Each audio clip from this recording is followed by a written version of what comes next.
రైతు సోదరులకు స్వాగతం. రైతులకి గుడ్ న్యూస్. నైరుతి ఋతుపవనాలు కొంత చురుగ్గా మారాయి. గడిచిన 24 గంటల్లో తెలంగాణలో, ఆంధ్రప్రదేశ్లో చాలా ప్రాంతాల్లో 3 నుంచి 6 సెంటీమీటర్ల వర్షపాతాలు నమోదయ్యాయి. జూన్ 2వ తేదీ నుంచి విపరీతమైన ఎండలు, నైరుతి ఋతుపవనాలే ముఖం చాటేశాయి. ఒక 6 రోజుల పాటు తీవ్రమైన ఎండలతో ఇబ్బందులు పడ్డారు. అయితే ఈ వేసవి ఎండలు మే నెలలో రావాల్సిన ఎండలు జూన్లో వచ్చాయని కూడా జనం చెప్పుకుంటా ఉన్నారు.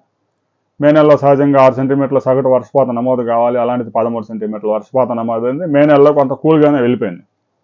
జూన్ వచ్చిన తర్వాత ఫస్ట్ వీక్ మొత్తం ఎండలు ఎరగదీశాయి.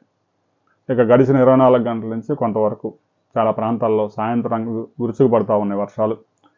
కర్ణాటకలో కూడా పెద్ద ఎత్తున వర్షాలు కురుస్తూ తుంగభద్ర నదుల ద్వారా తుంగభద్ర ప్రాజెక్టుకి పెద్ద ఎత్తున వరద చేరుతా ఉంది.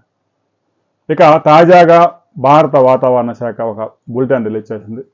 రాబోయే 48 గంటల్లో ఆంధ్రప్రదేశ్, తెలంగాణలో చాలా ప్రాంతాల్లో ఉరుములతో పిడుగులతో కూడిన వర్షం పడే అవకాశం ఉంది. తెలంగాణలో అయితే వడగళ్ళు కూడా పెద్ద ఎత్తున పడే అవకాశం ఉంది. ఆంధ్రప్రదేశ్లో ఉత్తరాంధ్రలో శ్రీకాకుళం, విజయనగరం, విశాఖపట్నంలో 2 నుంచి 5 సెంటీమీటర్లు, ఉభయ గోదావరి, కృష్ణా, గుంటూరు, ప్రకాశం జిల్లాల్లో 2 నుంచి 4 సెంటీమీటర్లు, రాయలసీమలో 2 నుంచి 5 సెంటీమీటర్ల వర్షపాతాలు నమోదయ్యే అవకాశం ఉంది. గడిచిన 24 గంటల్లో హైదరాబాద్ చుట్టుపక్కల 4 జిల్లాల్లో 3 నుంచి 6 సెంటీమీటర్ల వర్షపాతం నమోదైంది. ఆంధ్రప్రదేశ్లో కూడా చాలా ప్రాంతాల్లో గడిచిన 24 గంటల వర్షపాతాలు నమోదయ్యాయి. రాబోయే 48 అవర్స్లో కూడా నైరుతి ఋతుపవనాలతో పాటు వాతావరణంలో నెలకొన్న అనిశ్చితి కారణంగా అప్పటికప్పుడే కొన్ని ప్రాంతాల్లో వర్షాలు పెద్ద ఎత్తున నమోదయ్యే అవకాశం ఉంది. పిడుగులు కూడా పడే ప్రమాదం ఉంది. విపత్తు నిర్వహణ సంస్థ కూడా అలర్ట్స్ జారీ చేసింది. పొలాల్లో పనిచేసుకుంటున్న రైతులు కానీ, కూలీలు కానీ, శ్రామికులు కానీ చెట్ల కిందకు మాత్రం వెళ్ళవద్దు.